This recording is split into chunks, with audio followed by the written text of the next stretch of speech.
What if I told you that robots are now building the very cars that drive themselves? In the world of self-driving technology, it's not just the cars that are smart. The factories building them are powered by artificial intelligence, automation, and cutting-edge robotics. Welcome to the future of manufacturing.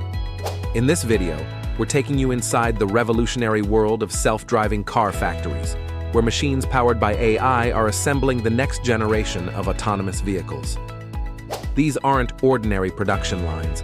They're fully integrated systems where data, precision, and robotics work in sync to create some of the most advanced machines on the planet.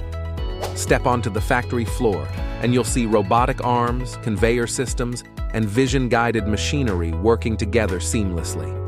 AI algorithms control everything from part placement to quality inspection, constantly analyzing performance and adjusting on the fly. Every move is optimized for speed, safety, and precision. Unlike traditional car manufacturing, these factories rely on machine learning to improve efficiency.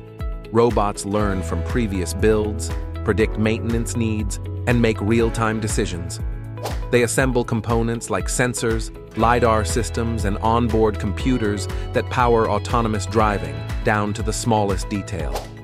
Once assembled, the cars go through AI-driven testing systems that simulate real-world conditions. Self-driving features are tested using virtual environments, and the results feed back into the system to enhance the next vehicle built. It's a closed loop of learning and improvement. This is more than just automation. It's an intelligent ecosystem where machines build machines. It's changing how we think about labor, safety, and innovation in the auto industry. Amazed by how AI is shaping the future of driving and manufacturing? Drop your thoughts in the comments, and don't forget to subscribe for more mind-blowing tech and factory tours.